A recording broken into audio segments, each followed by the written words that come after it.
Oi, gente. Boa noite.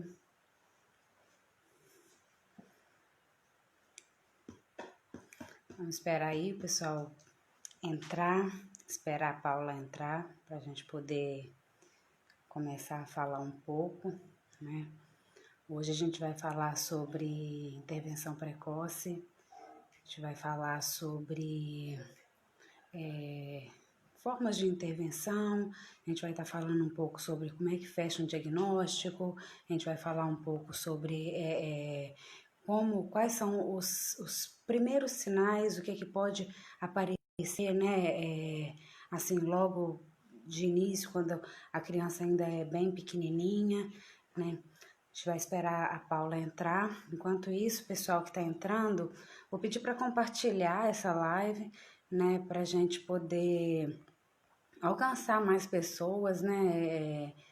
Muita gente aí que tá sem intervenção, muitos pais sem intervenção dos filhos, né? Às vezes tem alguma informação aí que a gente consegue estar aproveitando nesse momento, né? Às vezes tem alguém que precisa saber mais, quer conhecer um pouco mais, né? Então é importante a gente estar compartilhando, né? Para mais pessoas tá aí junto com a gente, conhecendo, né? Sabendo um pouquinho mais sobre autismo, né?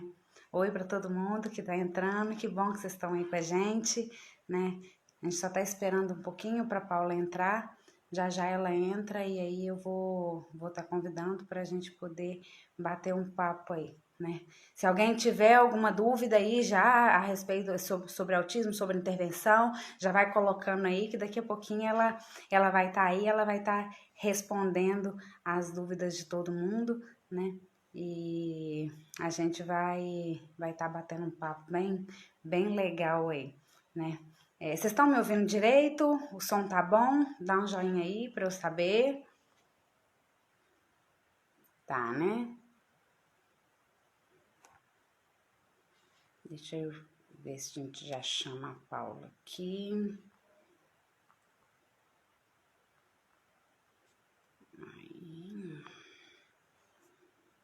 Aí, a Paula acabou de entrar.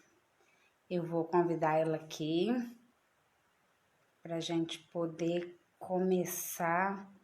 Aí. E aí, gente, falei com vocês que a gente vai ter uns sorteios, né? Ei, Paula, Ei, Bruna. Peraí, te, deixa eu ajeitar aqui. vira aí que nós estamos vendo você de lado. É, deixa eu ver o que que eu faço aqui. Peraí. Eu tô com. Nós ficamos sem luz aqui em casa, sem energia, boa parte do dia, e eu tô com pouca bateria aqui. Mas vamos Entendi. tentar. Vai dar certo, vai dar certo.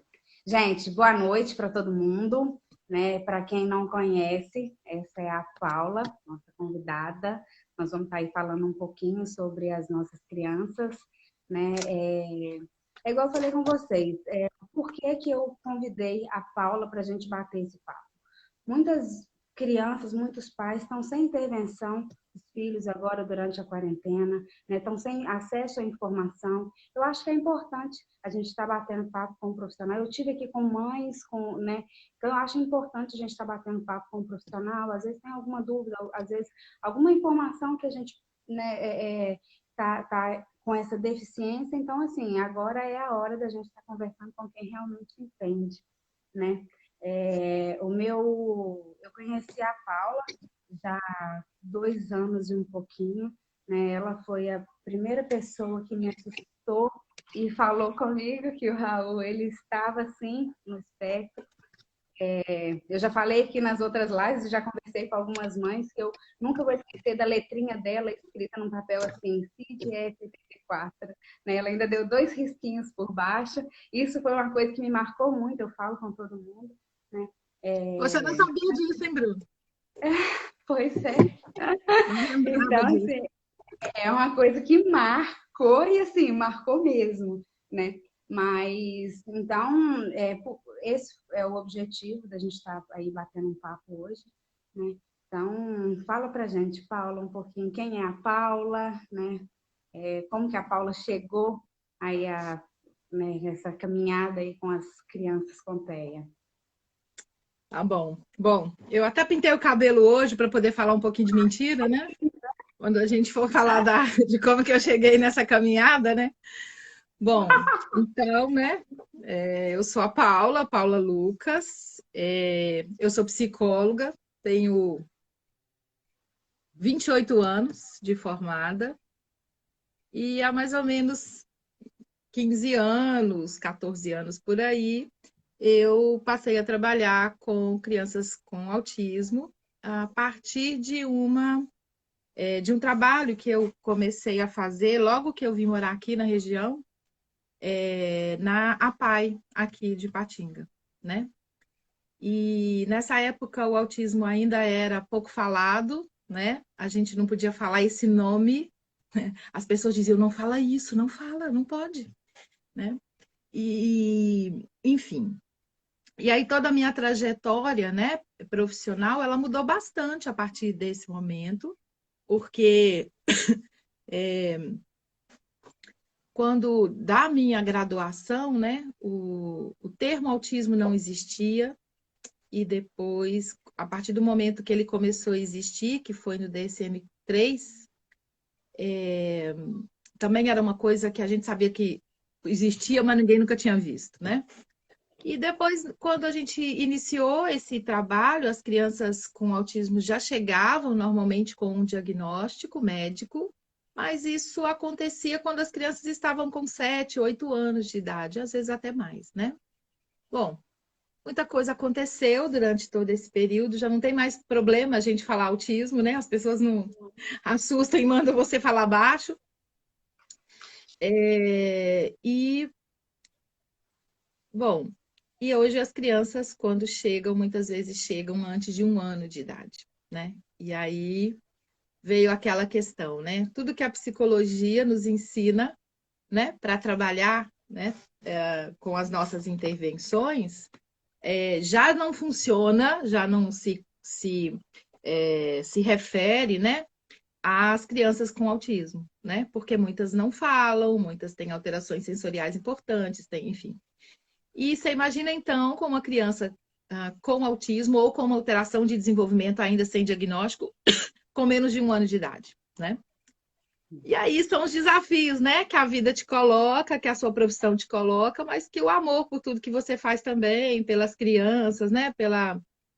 Enfim, por toda essa realidade aí que a gente acaba enfrentando esses desafios mesmo. Então, eu fui fazer neuropsicologia, né? Fui fazer uma especialização em educação especial, inclusiva, enfim, eu queria entender um pouco como que é esse processo de aprendizagem, inclusive o pedagógico. Só que acabou que a educação não me ajudou tanto, mas a neuropsicologia começa a me ajudar, né? E aí eu me apaixono muito pela intervenção. Na neuropsicologia chama-se reabilitação neuropsicológica, né? Ou habilitação, se as pessoas quiserem assim. E aí, quando você começa a pensar nisso, você começa a pensar no quê? Quanto mais cedo você começar a fazer, né, esse processo de intervenção, maiores são as nossas chances de ganho, né? A gente sabe das questões de neuroplasticidade, a gente sabe das idades, né, onde, em média, as crianças têm eventos de apoptose neuronal, né, de morte daqueles neurônios que não são funcionais, né? Então você pensa, bom, e se eu tô trabalhando aqui aos 5, 6, 7 anos de idade, e se eu começasse a trabalhar aos 3? E se agora o que a gente está vivendo, e se a gente começar a trabalhar antes de 1 ano, né? Estava conversando com o pai agora há pouco, o bebê dele tem 1 ano e 1 mês, né? Então, assim, é tudo que qualquer profissional quer, né? É até interessante você falar isso, Paulo, que eu lembro muito bem, assim, quando a gente começou a investigar o autismo do Raul, Raul tinha 11 meses e eu ainda era taxada como louca, né? Assim, gente, mas seu filho é tão pequenininho ainda, como é que você já vê alguma coisa, né? Antigamente, igual você está falando, era muito difícil até o nome autismo ser pronunciado. E aí a gente vê que hoje a gente consegue identificar, perceber sinais de autismo em crianças muito pequenininhas. né? Assim, você, com toda a sua experiência, consegue passar para a gente com relação a esses sinais que podem aparecer na criança tão pequenininha? Então, agora vamos falar disso sim, né? É a minha zona de conforto, falar dessas coisas, é tudo que eu gosto. Quanto mais a gente falar sobre isso, mais as crianças vão ter chance de chegarem cada vez mais cedo para as intervenções, né? E aí a gente tem mais chance do melhor prognóstico possível. Mas eu acho assim que a gente precisa também pontuar que necessariamente esses sinais, né, quando eles acontecem de forma isolada, eles não significam TEA, né? Não significam autismo. Por isso que é importante que sejam profissionais experientes para esse tipo de avaliação, né? Mas eu acho que se a gente pensar em crianças aí abaixo de 1 ano de idade, algumas coisas já podem ser notadas, né? Pelo menos para a gente colocar a possibilidade dessa criança estar num grupo de risco. Então, vamos pensar, ó. A orientação social da criança, né? Todo bebê de 4, 5 meses, 6 meses, ele tem já um início do desenvolvimento dessa orientação social, né? Uma das primeiras coisas que a gente, como mãe de bebê, né, consegue perceber são os sorrisos sociais, né? Então eu rio para a criança, ela ri para mim, né? Bom, a outra coisa eu faço lá, chego lá no bercinho, começo a conversar com o meu manhês, né? Para a criança, se ela tá viradinha para cá, ela se volta para mim, né? Então, essas coisas são importantes a gente pensar com relação a esses bebês bem pequenininhos. Por volta de 1 ano, né? O uso de gestos sociais, né? Os bebês fazem tchau. Os bebês Tá. fazem não, né? Os bebês fazem vem cá.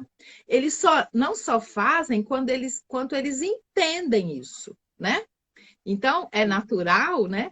Quando às vezes os pais de bebês típicos, né, falando assim, ele vai mexer numa coisa que ele sabe que não pode, ele leva a mãozinha, olha para mim e faz assim, não, e vai com a mão assim mesmo, né?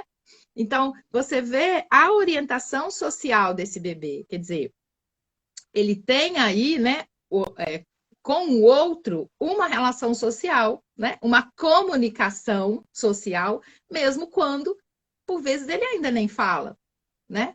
Os bebês apontam. E uma outra coisa também, por volta aí dessa faixa etária, que é muito, muito, muito característica e dá para notar se a gente tiver o olho ou o coração preparado, né? Que é o fato de que crianças que mais tarde são diagnosticadas como dentro do espectro autista, elas têm um interesse maior, um interesse preferencial nos objetos, em detrimento das pessoas. Então, são crianças que atendem menos pelo nome, são crianças que olham menos na direção do rosto das pessoas, né? Às vezes, se estamos eu e você com essa criança, com esse bebê, e com uma roupa mais ou menos parecida, por vezes a criança vai, né? Se ela é seu filho, ela vai olhar para minha roupa e me chamar de mamãe. Por que ela me chama de mamãe? Porque ela tá ligada aqui, né? Nessa zona mediana aqui, ó. Ela não olha no meu rosto para poder fazer essa diferenciação. Ops, essa não é a mamãe, né? Então, eu acho que isso é uma coisa importante, porque às vezes a gente pergunta aos pais e eles dizem, não, mas ele atende pelo nome quando ele não tá, quando ele quer, quando ele não está interessado no brinquedo. Não, né? Nós somos superiores ao objeto para qualquer bebê já, né? Para um bebê de 6, 7, 8 meses, daí para diante, com certeza.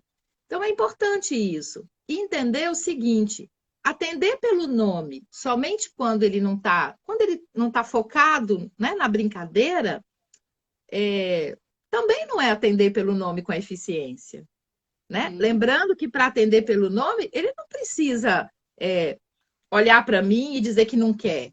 Um rabinho de olho, assim, uma viradinha de cabeça, já serve, né? Uma outra coisa que a gente também consegue perceber bastante são as habilidades de imitação. Nós somos seres, né, por definição, que nos constituímos a partir da imitação. Né? A própria linguagem vem da imitação, o uso funcional dos objetos, né?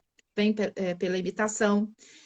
Então, se eu estou menos orientado, né, socialmente, obviamente eu vou imitar menos, né? Porque se eu estou prestando pouca atenção em você, né?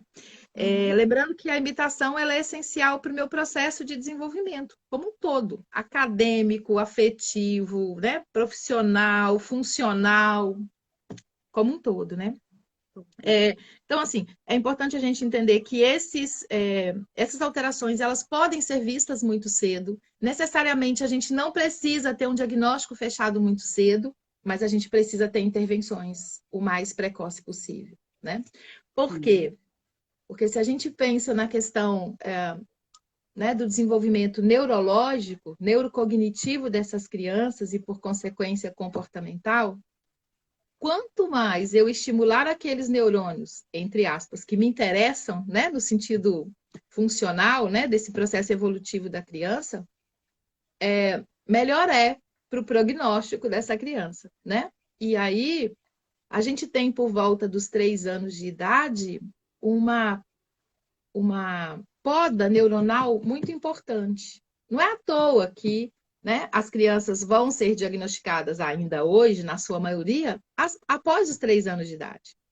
É porque muitas vezes elas vêm ali num limiar de desenvolvimento ainda dentro do possível, do limite, às vezes um pouquinho alterado, mas isso não chama tanta atenção. Daí, quando vem essa poda neuronal, entre 2 anos e meio, 3 anos e pouquinho, aí isso fica mais claro, né? E É aí o quando os pais diagnóstico é falam, fechado. mas o meu filho fazia tudo isso, de repente ele parou de fazer. Por Sim, quê? Aí é, os pais não sim, conseguem entender o porquê que sim, um filho dava tchau, porquê que um filho falava uhum, mamãe ou falava papai, e de repente ele sim, parou de falar, sim. né? É, Outras coisas também que acontecem muito, Bruno, na nossa realidade é os pais colocarem como, às vezes, algum fator gatilho, né? Do tipo assim, ah, não, mas antes de acontecer isso, antes dele adoecer e ser internado, né? Ele ficou traumatizado, né? Bom, a gente sabe que pode até existir um trauma, mas não psicológico assim, né? Que seja um trauma no sentido de ter sido um gatilho para essa poda neuronal, sabe? E aí, às vezes, coincide. Ah, quando o irmão nasceu. Aí você vai olhar quando o irmão nasceu, o rapazinho tinha 1 ano e 8 meses, né? 2 anos, 2 anos e meio. É exatamente nesse momento mais crítico desse processo aí onde os sinais, né, vão ficando mais claros, né? E isso Mas muitas enfim, vezes acaba atrasando também um diagnóstico, né, Paula? Porque os pais começam a acreditar que aquilo ali foi só um susto, é um trauma, daqui a pouquinho vai passar, daqui a pouquinho, né, a criança vai sim, voltar a dar tchau e o tempo vai passando. E o tempo vai sim. passando, Eu né? costumo dizer assim, olha, na dúvida, vamos trabalhar. Mal não vai fazer, né? Uhum. Não vai. Se lá na frente se a gente não trabalhar, lá na frente a gente olhar e falar, era autismo mesmo. Olha só. Agora, se a O gente tempo que a gente trabalhar, perdeu. qualquer coisa que for lá na frente, mesmo que não seja nada, né? Que não seja O TEA, o estímulo que nunca é demais. realmente era um desenvolvimento ali que ela precisava de um pouquinho mais de estímulo. Tranquilão, ninguém perdeu, né? Nós só ganhamos, né? Por Exatamente. isso que a intervenção precoce é aquilo que mais nos enche, né? Aos olhos mesmo. Exatamente por Uhum. nos dar esse tipo de possibilidade, né? É muito, Sim. muito, muito legal quando a gente consegue ver em tão pouco tempo, né? Respostas tão efetivas das crianças, coisas que a gente perdia a oportunidade anteriormente, né?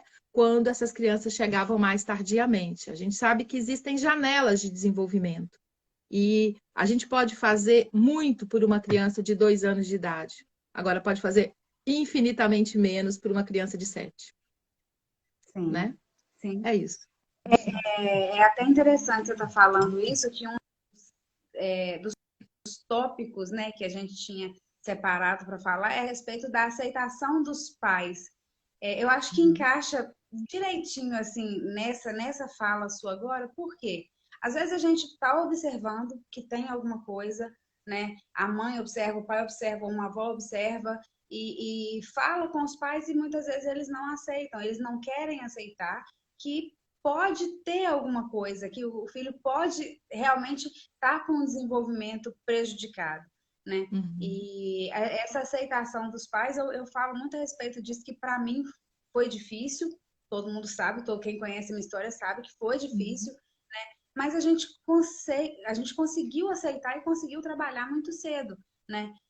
Fala um pouquinho pra gente, Paula, com relação à sua vivência de aceitação dos pais. Como que é? E Uhum. o que que é qual é a importância mesmo dessa aceitação? Quanto antes, melhor. Sim. Então, a primeira coisa que a gente tem que pensar é que a aceitação é um processo. Ela não é uma coisa que de virar de chave, né? A chave vira e eu aceitei. Isso é um processo. E como processo, ele também é individual, né? Eu preciso de um tempo e tenho um percurso para essa aceitação. Meu marido tem outro, né? Um outro pai, uma outra mãe tem uma outra história. Então, isso é importante. A outra coisa é assim, a gente precisa também pensar que a aceitação, ela, ela perpassa, né? Pelo luto, né? A gente tem que elaborar, né, esse luto, não tem como. O luto desse filho ideal, né? Tem uma historinha, um conto que fala da viagem para a Itália e a viagem à Holanda, né? Quem é velho de casa, que nem eu, nesse assunto, conhece bem isso. Então, tem um luto aí que precisa ser elaborado, né? Agora, importante também é a gente entender assim, ó, né, que os pais tenham, né, nessa equipe que trabalha com a criança, né, a possibilidade de falarem de si também, né? Porque senão também fica uma coisa assim de uma pressão muito grande para que eu aceite logo e que eu trabalhe logo, né? Bom, e aí se a gente for pensar, né, no modelo de intervenção precoce, né, e tal, a gente gosta muito quando um dos pais trabalha, né, que ainda é mais complicado ainda. Mas enfim, eu acho que é importante a gente, se a gente não está conseguindo elaborar isso, buscar ajuda, né? Seja daqueles profissionais que trabalham com seu filho, seja uma ajuda individualizada, específica para você mesmo, né? Não é papo de psicólogo, não, mas né? Fazer terapia faz bem para todo mundo, né? E numa situação Faz. como Experiência essa, própria. mais ainda, né? Então, eu acho que é isso, é a gente dizer de quanto a gente está triste, de que não era aquilo que a gente pensou, não era aquilo que a gente sonhou, né? Daquela forma. Mas, à medida que esse luto é elaborado também, a gente começa a enxergar um outro universo, né? Uhum. E a gente começa a enxergar um universo que pode ser muito legal, né? Muito bonito, com muitas conquistas e com muita satisfação, né? Só, né? Não é comparável ao outro, porque, né? Não é nem o caso, mas que também pode ser muito bacana. E aí eu acho que é isso, assim. Se você está com dificuldade nessa elaboração, está com dificuldade de enxergar aquilo que as pessoas, né, os profissionais estão te dizendo, você precisa procurar ajuda, porque se você tem o direito de ter o seu tempo, e eu entendo que você tenha, o, o problema é que quanto mais o tempo passa, mais tempo a gente passa para a criança também, né? A criança também perde esse tempo. E muitas vezes esse tempo que é precioso para essa intervenção, né? Às vezes eu costumo brincar com algumas mães com as quais eu convivo, né? Que às vezes estão meio chateadas e choram e tal. Aí eu brinco assim: chorou, agora enxuga o rosto, arregaça as mangas e vamos trabalhar. Quando chegar no final Vamos do dia, se trabalhar. precisar chorar mais um pouquinho, tudo bem, vai lá e chora de novo, né? Mas é isso. Eu penso que é preciso respeitar esse tempo e entender esse tempo, né? Mas é preciso buscar ajuda se a coisa não está indo para, né, o lado onde a gente precisaria e com a rapidez que a gente precisaria. Claro, claro. Teve uma mãe que, né, qual que é a Seu áudio importância está dos falhando, pais. não te ouvi. A mãe? Teve uma mãe? A gente vê isso, né? Ela perguntou qual é a importância dos pais façam terapia após, né? É. Porque A gente vê é isso, né, Bruna? complicado. Eu Assim, falo por mim, assim, no início eu não precisei, seu áudio está né? ruim, Eu acho que Bruna. eu tava tão anestesiada que eu acabei passando muito rápido essa passou. Uhum. Mas as consequências disso, né? Então, assim, de ir Uhum. para terapia, para conseguir organizar mesmo as coisas. né? Sim, Então, é assim, isso. É isso. Às vezes a gente também não respeita esse tempo, né? Às vezes a gente também não respeita esse tempo. A gente fala, não, é pelo meu filho, então bora lá trabalhar. E a gente atropela a gente mesmo, né? Passa por cima de nós mesmos. Mas é legal, assim, a gente ter essa visão de que precisa procurar ajuda, que não é vergonha nenhuma, não tem problema nenhum fazer terapia, não tem problema nenhum precisar de um ansiolítico, não, não é problema. Ah, a outra coisa que eu vejo muito é a própria estrutura familiar, né? Muitas vezes, quando vem um diagnóstico como esse, o índice de separações, de casais que se separam e tal, é bastante alto na nossa realidade, né? Só que, por outro lado, quando a gente tem esse casal, né, como o tripé que sustenta, né, a criança, as intervenções, né, vamos dizer assim, tudo que vem em conjunto com isso, a gente sabe que a gente já larga ganhando, né? Então, assim,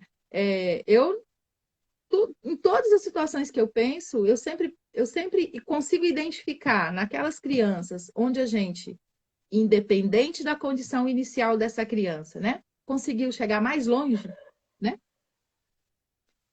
Eu sempre vejo assim, ó, o marido e a esposa, né, um segurando o outro. Não estou dando conta, sim, vem você. Você não está dando conta, então vamos lá agora, né? isso, E eu acho né? que isso é essencial. Então, se essa sustentação também, ela começa a ficar um pouco insegura, né? Tá complicado para o casal, procurar ajuda é muito importante, né? Sim, e isso, assim, Seu áudio está falhando. está falhando? Uhum. Vamos ver se vai melhorar. A internet está horrível. É, essa Então, assim, hora, né? vamos ver se vai melhorar. Se melhorar, eu vou disparar. Eu estou escondendo dos meninos. Então, assim, o que eu falo é que a rede de apoio, ela é, né? Independente se for marido, se independente se for pai, dos avós, criança, amigo, né? É importante a gente ter, porque senão o peso que fica aqui para baixo, né? Realmente pesado para a mãe sozinha. Sim, Então, sim, assim, tá sim. pesado, pedir ajuda, né? Pede ajuda para a mãe, para o pai, para os tios, não sei, né? Não conseguiu, não, né? O, Porque o seu áudio não a gente. melhorou. Não, nada. Não, não. Deixa eu. Eu Deixa. tô conseguindo fazer leitura labial, mas o pessoal aí tá falando que não tá bom. Não, peraí, deixa eu. Olha o Neto lá, ó. Seu áudio, mãe.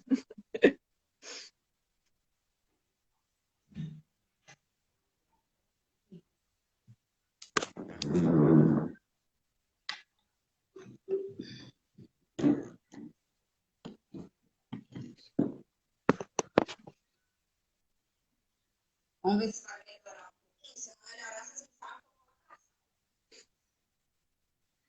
Então, assim. Não, Não. não. Não, peraí. Vamos ver o que está acontecendo.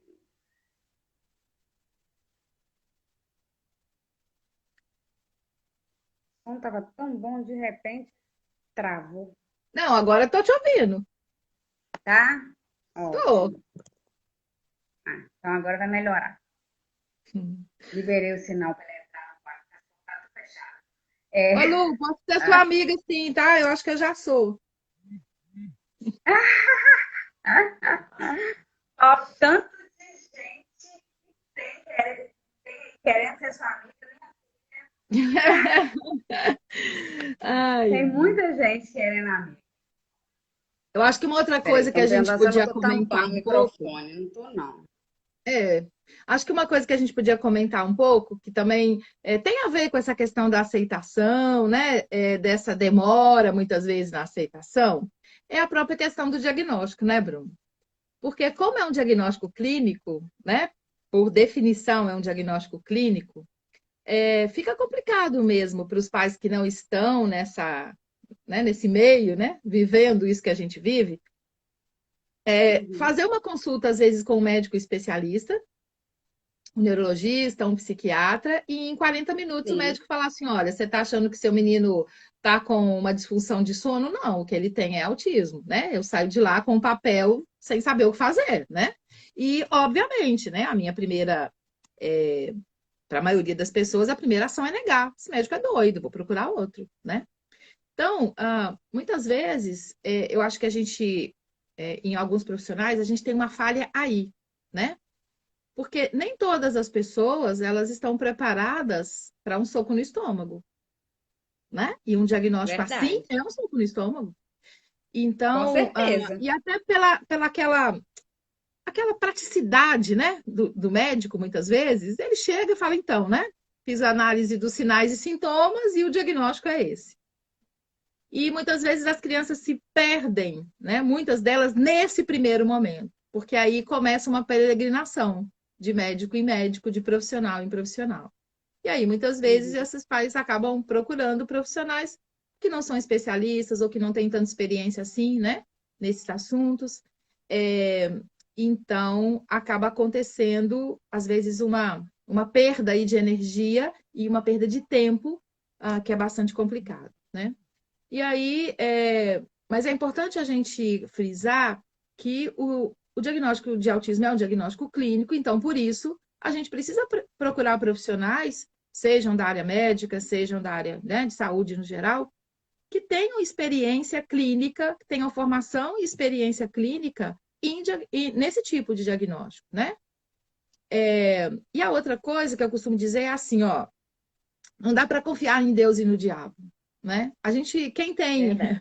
quem tem um profissional de referência tem um, agora quem tem dois não tem nenhum, né? Quem tem três tem menos ainda, né? Então, e Verdade. a gente, né, como ser humano, a gente vai ter a tendência de ficar, vamos dizer, de se aninhar mais, de ficar mais confortável com aquele profissional que fala o que eu quero ouvir. Até porque a gente está falando do meu pequenininho aqui, né? Sim. Mas aí você me pediu para falar um pouco, né, sobre como é que é fechado esse diagnóstico. Bom, então, Sim. ele pode ser fechado pelo médico especialista, né? A gente sabe que hoje o médico fecha um diagnóstico e ele é, né, o senhor para fechar esse diagnóstico. Ele não precisa de outro diagnóstico, né, de outro profissional. Porém, aqueles que têm juízo, né, muitas vezes pedem uma avaliação de outro profissional, né? Porque sabem que eles estão fazendo um recorte muito estreito daquela criança fazendo uma primeira consulta, né? No dia 15 de julho de 2020, sei lá, às 15 horas da tarde. Pode ser que ele não, né? Realmente, ele não consiga ver todas as questões que ele precisaria para ter uma decisão mais acertada. Bom, Uhum. e aí, quando a gente tem esse médico, pode ser que ele encaminhe, tem essa situação, né? Esse médico, então, pode ser que ele encaminhe para uma avaliação. Mas muitas vezes, pais também começam a perceber, por ter alguém na família, às vezes o avô percebe, a avó, né, começa a dar um toque. Então, nem sempre essa criança vem para avaliação indicada pelo médico. É mais frequente, sim, mas não é só desta forma. E às vezes na escola também, né? Quando essa criança é inserida na creche, enfim. E as comparações, né, com relação ao desenvolvimento começam a acontecer. E aí, muitas vezes, essa criança é direcionada para avaliação, né? Existem crianças que são direcionadas para avaliação, a gente conhece a criança, observa um pouquinho e diz para os pais, não precisa avaliar, né? Não precisa, não vai gastar dinheiro me pagando para fazer uma avaliação de Aham. se tem TEA ou se não tem. Vamos gastar um dinheiro fazendo uma avaliação de repertório para a gente pensar no plano de intervenção, né? E aí você fala assim, é porque o nome disso é autismo. Aí coloca o Sim, CID, né? F84 e É risca isso aí. embaixo. Ó, fulano falou lá que era TEA e é mesmo. Então não fica gastando energia para isso, né? Uhum. Agora, quando a gente vai fazer uma avaliação efetivamente, depende um pouco da idade da criança. Pensando que nós estamos falando, né, em crianças muito novinhas, a gente sempre tem como parâmetro o desenvolvimento esperado, né? Existe sim uma, né, vamos dizer, uma flexibilidade nas idades, né? Por exemplo, sei lá, com 4 meses, o bebê desenvolve sorriso social. Sim, ele pode desenvolver aos 4, mas ele pode ir até os 6. Mas ele não pode chegar aos 8 sem sorriso social, né? A criança fala por volta de 1 ano de idade, mas ela não pode chegar aos 2 sem nenhuma palavrinha. E mais, ela não pode chegar, né? Não pode passar de 1 ano e, enfim, até os 2 sem intenção comunicativa, né? Então, a gente está sempre buscando isso. Os inventários e os protocolos de desenvolvimento, né? Em diversas áreas e faz essa, vamos dizer, essa comparação entre o que seria esperado e o que é que essa criança adquiriu. O nosso foco são exatamente aqueles pontos que podem, né, fazer com que a gente desconfie ou não, né, ou descarte a possibilidade do TEA. E aí existem várias coisas, né? Vários inventários e tal. Eu como trabalho com Denver, uso o checklist do Denver, uso um outro protocolo que chama Proteia R, a nova versão, que eu acho que é bastante bem complementar, assim, é fácil de aplicar, é bacana.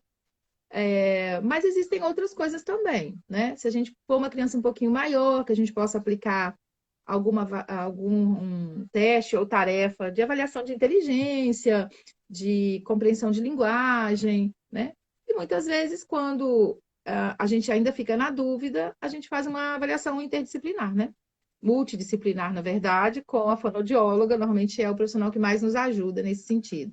Porque existem alguns transtornos do desenvolvimento que podem estar junto com TEA, mas que podem estar separados também. Então, é importante, às vezes, a gente buscar fazer essa diferenciação, né? Mesmo em crianças muito novinhas, né? Sim. E para Pensando a que gente toda a intervenção... fechar, para os profissionais fecharem um diagnóstico, Paula, a criança precisa, porque a gente sabe que as características básicas do TEA, né, falta de comunicação, né, interação social, ela precisa ter todas essas características? Ou é fechado um diagnóstico se a criança Então, tiver... quando eu pensei assim, ó, como é que eu vou falar isso? Porque, né, vamos combinar que tá todo mundo careca de saber essas características lá do DSM, né? Então, o que que Sim, eu é porque pensei? quando a gente joga no Google, elas vêm Sim, todas assim, muito bem detalhadas pra gente. sim. Então a gente imagina Só que daí que... a gente lê muitas vezes, né? Vocês que não são da área, né? Mães, enfim, as pessoas que não são da área, leem e falam assim, tá, mas como é que isso é na prática, né? Então, aí eu pensei assim, seria interessante que a gente trouxesse isso mais para a prática mesmo. Assim, como é que a gente vê isso, né? Então, se a gente pensar assim, ó, que todo o processo de desenvolvimento e toda a intervenção, né, ou resultado da intervenção, ela vai ser resultado de uma aprendizagem, de um processo de aprendizagem, né? Então, eu começo a fazer mamã, mamã, mamã, e eu só chego em mamãe porque eu fui reforçado a nível diferencial, meu reforço foi reforço diferencial, e eu, então, aprendi a falar mamãe. Então, eu aprendi. Por definição, então, todo psicólogo, todo fonoaudiólogo, todo terapeuta ocupacional também é um professor, né? É isso. Bom, É, quando a gente pensa, então, na questão da aprendizagem no TEA, né? Como que a gente vê essas alterações? Então, vamos pegar alguns pontos. Por exemplo, alterações de atenção. Então, você fala, as crianças com autismo são desatentas? Nem brincando, de jeito nenhum. A única questão é que o foco atencional delas, na grande maioria das vezes, está nos objetos. Então, elas são mega atentas, mas nos no objetos. que tem O que ele, no acaba que é de causando um interesse, né? problema de orientação social. Entende? Uhum. O impacto na orientação social. Mas os caras, muitas vezes, são muito ligados nos objetos. Né? Bom, isso, imagina, se eu sou ligado nos objetos, se meu foco atencional está nos objetos, o mundo está, né, vamos dizer, me provendo aprendizados sociais que eu não consigo aprender, né? Bom, então, outra coisa que acaba impactando eu muitas vezes prefiro brincar sozinho do que brincar com você, né? Por quê? Porque, olha, brincar com você não vai fazer diferença para mim porque o meu interesse está aqui. E muitas vezes, se você vem brincar comigo, você ainda vai querer mexer nessa brincadeira. Você vai querer fazer do seu jeito, né? Então, Algumas, né? Algumas crianças são mais espertinhas ainda, e aí elas fazem o seguinte, elas brincam do lado. Né? Você pergunta para os pais, eles brincam, ela brinca com fulano, não sei o quê, brinca com o Brinca. irmão, brinca com o coleguinha na festa, na igreja, brinca. Só que aí você vai ver um vídeo e percebe que ela brinca do lado, ela não brinca em conjunto. Ou às vezes a criança até brinca com você, só que do jeito dela. Você não pode variar nada. Entende? Se você variar, ou ela se recusa, se opõe, vira aqui bem de ladinho e te tira na alta, né? Ou então ela chora, grita, berra, e aí acabou a brincadeira, né?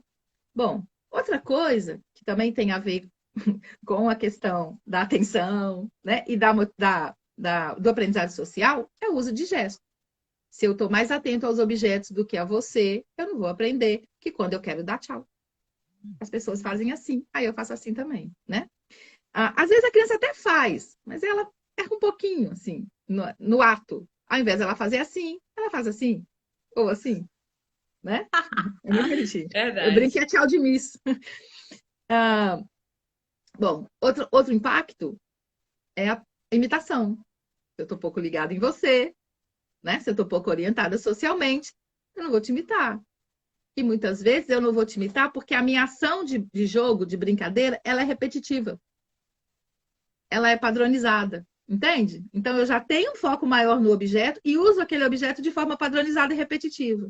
É como se aquilo que você está fazendo não chega até mim. Então não tem como eu te imitar, né? A minha orientação social tem muito prejuízo. Bom, eu fiz uma cola aqui, porque senão, né, eu ia me perder, obviamente. Ah, bom, quando a gente fala da imitação, né, muitas vezes a imitação vem com um brinquedo. Não necessariamente, mas ela pode vir, né, a partir do brinquedo. E aí, uma outra característica que a gente vê é, às vezes, um foco mais restrito, né? Eu gosto de brincar, mas só se for com dinossauros. Ou só se for com o sistema solar, ou só se for com a turma da galinha pintadinha, ou com a Com o Peppa, ou com peixinho. o peixinho. É isso aí, né? Daqui a pouco você vai, né? A gente vai falar um pouquinho do. A gente pega o peixinho, né? Toma posse do peixinho também para depois chegar nas outras coisas, né? Mas Uhum. enfim.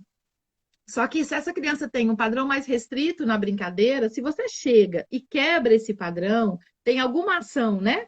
É, que de alguma forma interfere nesse padrão, você gera muita angústia, né? E aí muitas vezes vão aparecer, né, desorganizações, choros, gritos, pulinhos, flapping, ou simplesmente ela vira as costas e vai embora, né?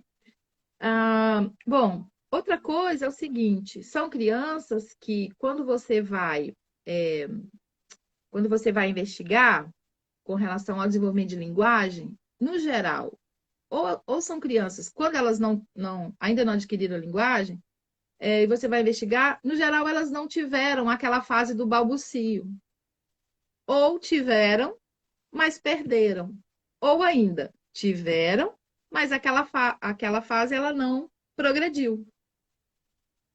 Entende? Então, como que a gente vai? Então, quando a gente pensa assim, que ela vai aprender por imitação, ela vai aprender por reforço social, se ela tem um problema de orientação social, né? Se ela tem uma dificuldade com relação à orientação social, se ela faz mamã, mamã, a mamãe atende. E daí a pouco a mamãe passa a atender só o mamã, né? Começa a reforçar diferencialmente e ela não consegue fazer essa leitura, ela vai entender que não adianta ela fazer mamã mais porque ela não vai ser atendida, né? Uhum. E aí a gente entende esse impacto né, na aquisição da linguagem, né, da fala da linguagem expressiva mesmo, né? Bom, outra coisa que eles têm também dificuldade, não sei se você já reparou, ainda com relação à questão da linguagem, é na produção de som. São crianças que normalmente não fazem sons. Tanto é que quando a gente começa a trabalhar essa questão da imitação, aparece né? Que a gente faz, aí eles começam a imitar. Ops, Uhum. né? É, Ou não. oh, não, né? Todos esses que você conhece. Mas por Ah, quê? Porque no processo de desenvolvimento típico, a criança faz isso, ela adquire esses sons, né? Imita o som do carrinho, beleza, sem problemas. Mas às vezes ele não consegue variar também, né? sim. Ampliar essa imitação. Então, isso tem uma relação importante com linguagem. Tá vendo que eu estou tentando falar do DSM, trazendo, né, para aqueles sinais que a gente vê no dia a dia, né? E a questão da busca ativa ou de uma hiporresponsividade, hiper ou hiporresponsividade aos estímulos sensoriais, né? Às vezes, alguns estímulos são extremamente aversivos para a criança e, por vezes, estímulos que ela não se satisfaz também, né? Então, por exemplo, ela gosta muito de balançar. Ela precisa balançar para se regular, para se estimular, e você está há 1h30 ajudando ela a balançar e ela não cansa, né? E se você não fizer nada, ela vai acordar de noite porque ela quer balançar, ela vai, né? Ficar pedindo isso o tempo todo. Isso, coisas também com relação, por exemplo, à luz, né? Então, olha para a luz, fica piscando para poder se estimular, né? Mesmo som, né? Alguns sons. Sim, às vezes acontece. Ontem eu estava conversando com uma pessoa e ela me falou assim, ele fica fazendo assim, Paula, ó,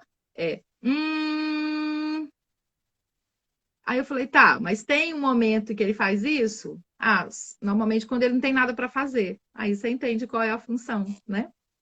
Bom, por isso que a partir desses sinais mais práticos no nosso dia a dia, né? Mais visíveis, mais perceptíveis, né?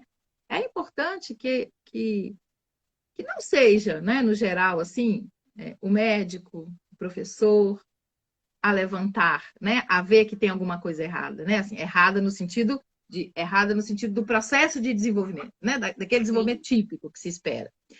Por quê? Porque a gente brinca que mãe e pai, eles têm uma sensibilidade, né? A gente, como mãe, tem. Você sabe que alguma coisa não está dentro daquilo. Tem alguma coisa te incomodando naquilo ali, né? E se a gente conseguir perceber isso mais precocemente e agir, né? A gente consegue fazer o que nós estamos defendendo aí como intervenção precoce, né? Sim, com certeza. Ô, Paula, explica pra gente agora, assim, você, você estudou muito para isso, você consegue falar pra gente como prática. Muitos pais, a gente ouve muito falar sobre plasticidade cerebral, né? Sim. Neuroplasticidade.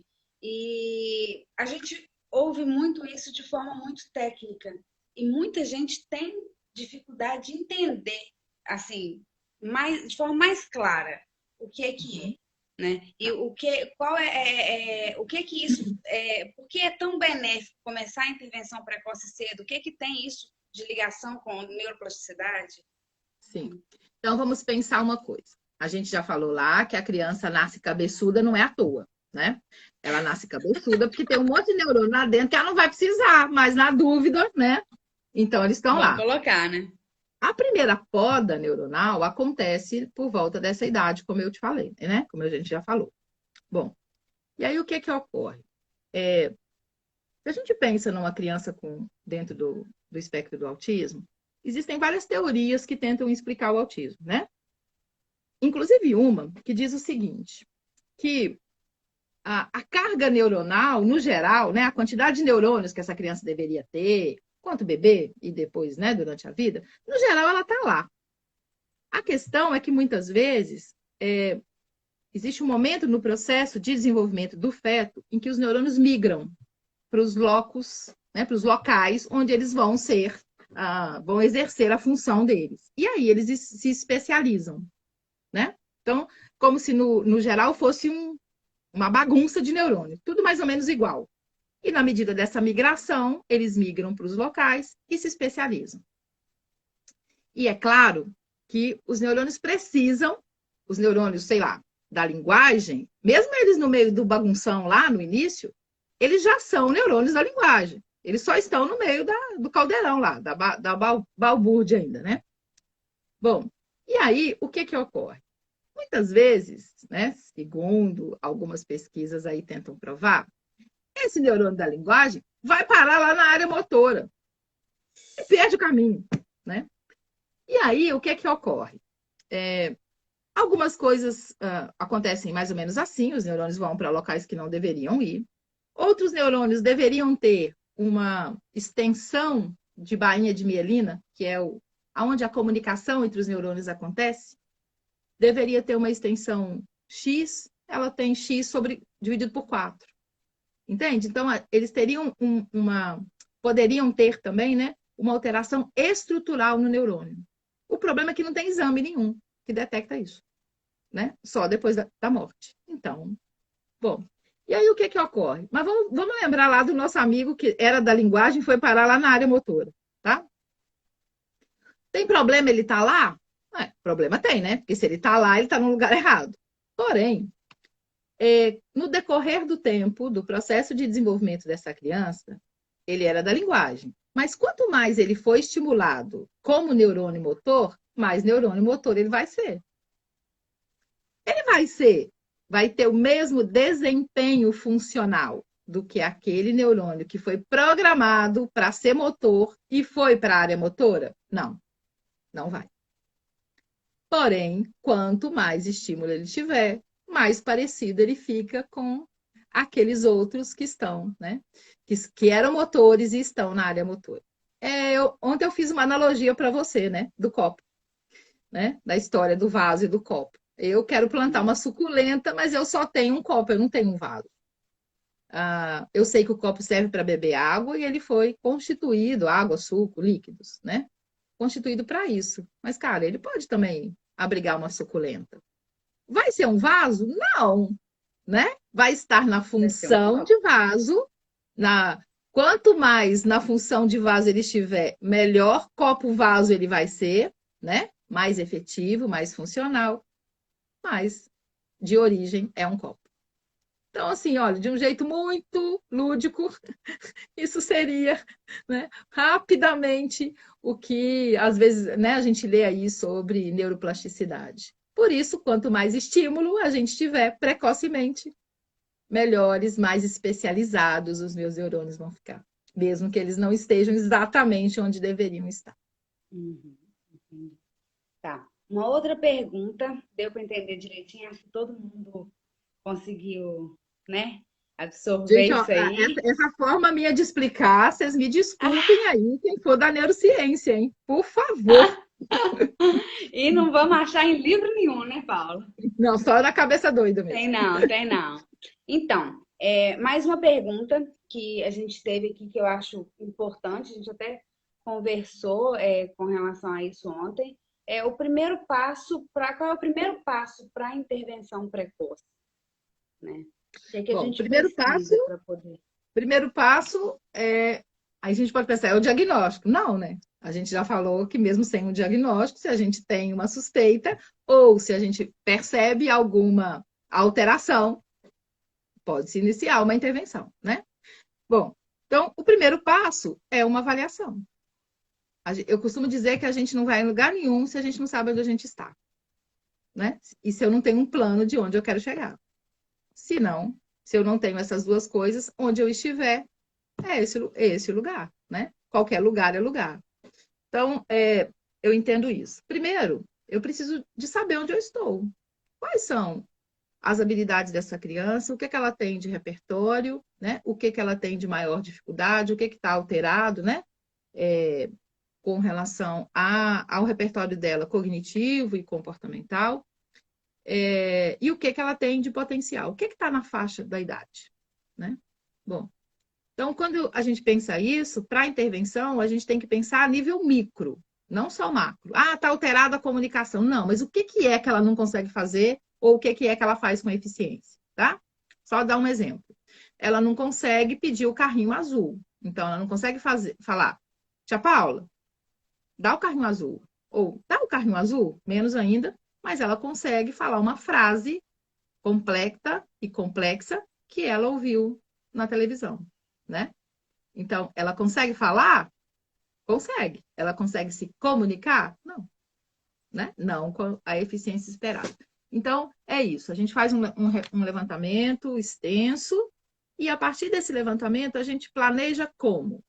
Habilidades que são base e que não estão ainda estabelecidas, precisam ser trabalhadas primeiro, porque elas vão, então, embasar as próximas. E crianças com TEA têm essa mania, né? Às vezes adquire uma habilidade lá na frente e não tem uma habilidade mais basal, mais anterior. Então, a gente tenta harmonizar esse desenvolvimento, sabe? Primeiro com aquilo que ela tinha que adquirir primeiro, para servir de base para as próximas habilidades a serem adquiridas. Como que a gente vai fazer isso? Aí depende muito de quem vai fazer, né? Eu posso dizer para você que o ideal é que a gente faça isso usando, né, um modelo de intervenção que tenha prática baseada em evidência, né, que seja científico. Essa coisa de profissional que diz que trabalha com análise aplicada do comportamento e atende a criança uma vez na semana e não tem nenhum contato com o pai, não tem contato com a escola, não passa esse dever de casa para os pais, não passa orientação, enfim. Gente, né? Tudo bem. Eu posso até fazer muito bem o meu trabalho, mas baseado em evidência não é, né?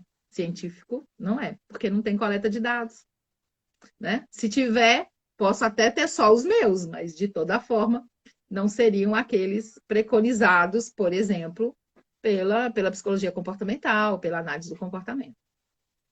Então, eu entendo isso. Precisa ter, né? Precisa ter uma, vamos dizer assim, uma sustentação científica robusta, né? E hoje a análise aplicada do comportamento e todos os modelos que vêm dela, né?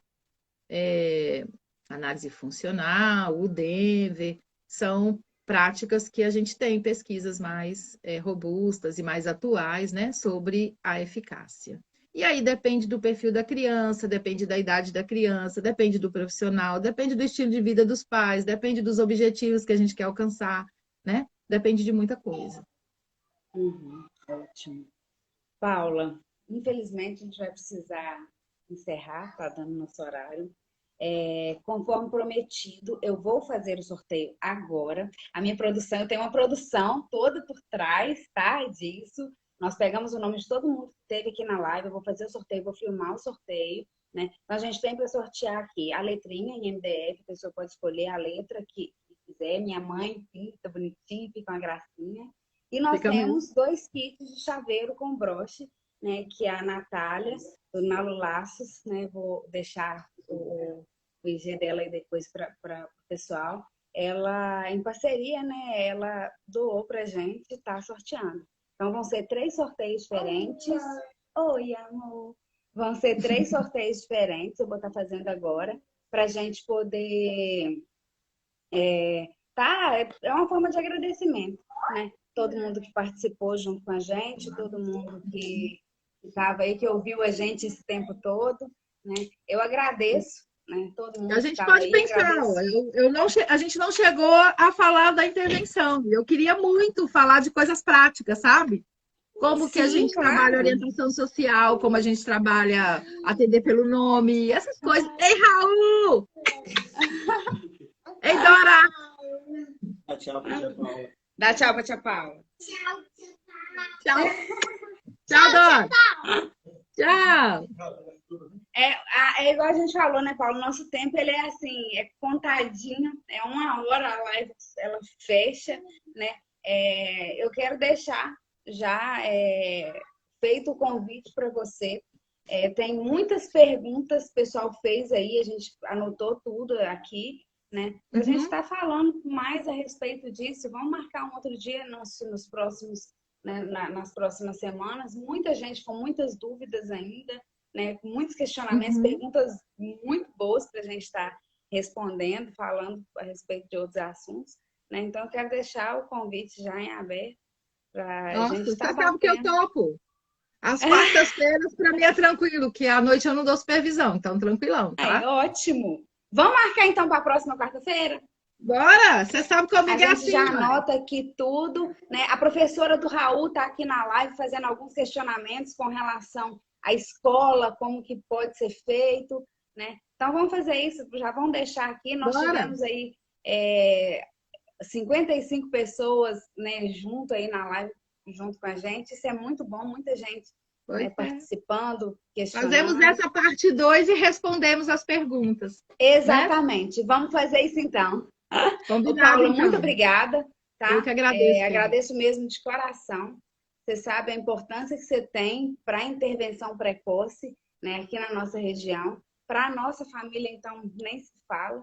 Né? Então, eu agradeço muito de coração. Eu amo vocês, você sabe, né? Muito obrigado mesmo, de coração.